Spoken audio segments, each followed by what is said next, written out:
Hey everyone, Mitch coming in from the Commander Core Studio. Welcome to the show.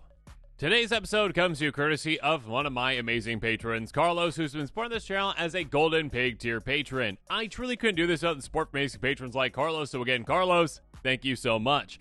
And if you haven't seen the original episode, make sure you check that one out because, yeah, this Ezio episode, the Break the Bank, won't make sense without seeing that deck tech, so check that out first. With all that said, though, if you've seen it, let's jump into it. First up, we've got the greatest assassin of all time. Okay, just kidding. But, Morphon the Boundless is an amazing addition to this deck. A 6/6 shapeshifter for 7 mana with changeling. So, again, it is technically an assassin.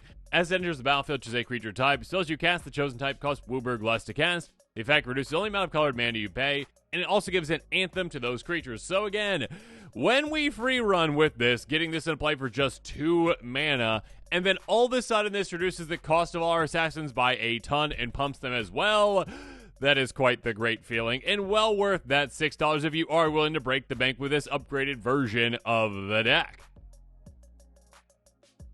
Moving on, Ezio Blade of Vengeance. This $5 edition can be great for the deck as well. A 5/5 human assassin for 5 mana in Dimir. It's got Death Touch. On top of that, whenever an assassin you control deals combat to a player, draw a card. Super simple, super effective. I mean, we already have cards like Bite Nefasa and Coastal Piracy in the deck, but you know what? Another one, we're never going to be upset about that, especially when you've got a pretty big body creature, again, being a 5/5, and with Death Touch as well. Again, not evasion, but pseudo-evasion, like a, hey, don't mess with me, don't block me because you're going to get taken out kind of evasion.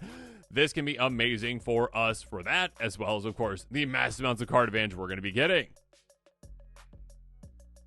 Next up, Edward Kenway, another $5 or so addition, a 5/5 human assassin pirate for 5 mana, and it says, beginning of your end step, create a treasure token for each tapped assassin, pirate, and or vehicle you control. Whenever a vehicle you control deals combat to your player as well as the top card of that player's library, then exile face down, you can play it. But what we really care about, again, is, hey, at the beginning of your end step, you get that treasure token for every single of those tapped assassins, which is insane. An enormous amount of treasures, just free mana that we get to throw around, essentially.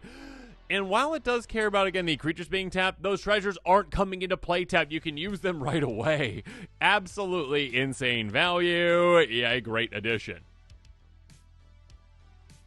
Next up, Ramsays Assassin Lord, a 4/4 human assassin with Death Touch for 4 mana in Dimir. Other assassins you control get ++1. So a nice little pump effect right there, a good anthem effect. On top of that, though, when a player loses the game, if they were attacked this turn by an assassin you controlled, you win the game. This can be a really cool combo with your commander where you say, okay, all I need to do is get one player down to basically 10, activate my commander, and all of a sudden with this in play, I just win. You take out one player for not even being at 0 life, and all of a sudden, you win the game. It's a really cool combo, and again, it's just a nice little death touchy assassin as well that is an anthem too.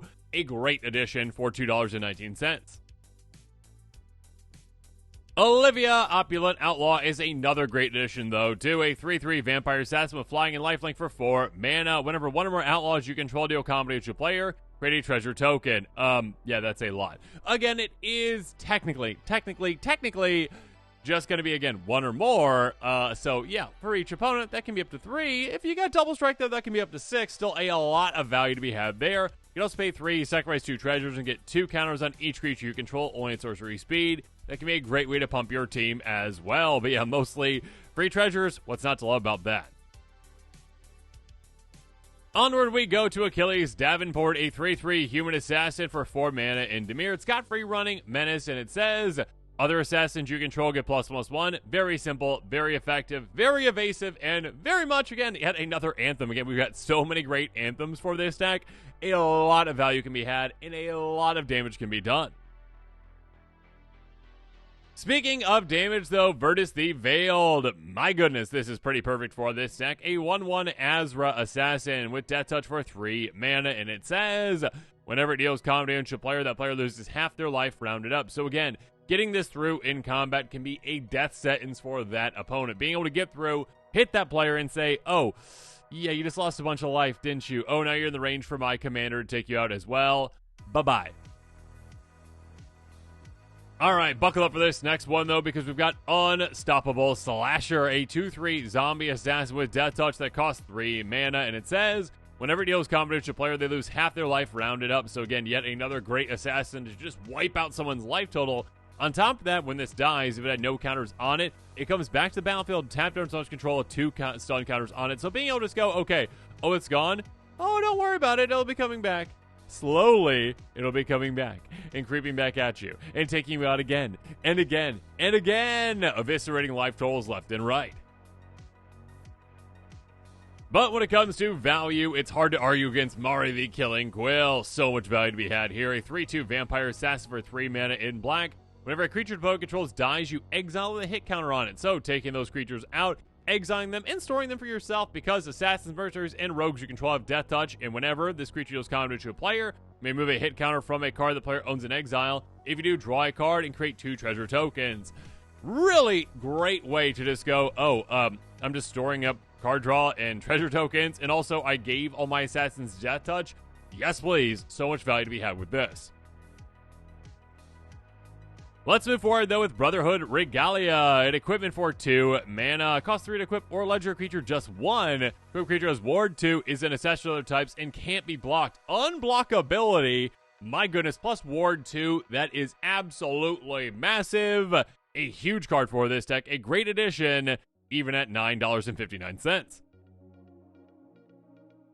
Another edition that used to be a lot more expensive, but with a reprint did drop down, so we can actually add it into this deck as well. $4 right now for Cover of Darkness. And Chimp for 2 mana in black enters the battlefield, choose a creature type. We're going to be choosing Assassin, of course.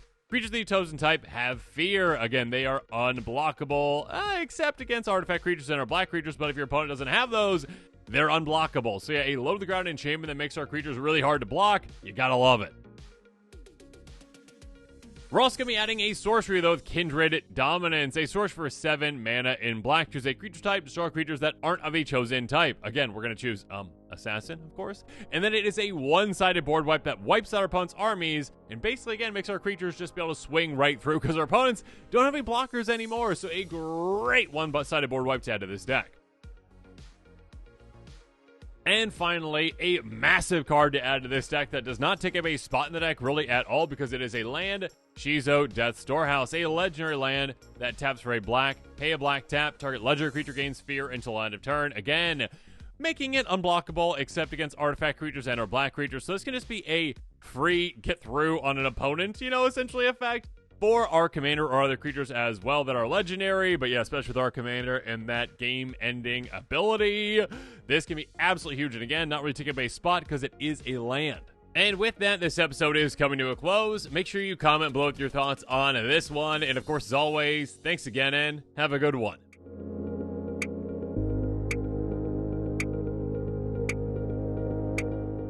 This show and episodes like this one are possible thanks to viewers like you. If you're looking for an easy way to help support this show, make sure that you like, share, and subscribe. Also, hit that bell notification icon so you don't miss any new episodes. You can also go check out our playmats and other merchandise at thecommandersquarters.com. Another easy way to support this show is with our TCG player affiliate links. So whether you're buying a deck or individual cards, you can use this general link right here or one in the description. And the final way that you can support this show is by supporting us directly by becoming a patron. There are many benefits to being a patron, and I truly couldn't do this without all of their support.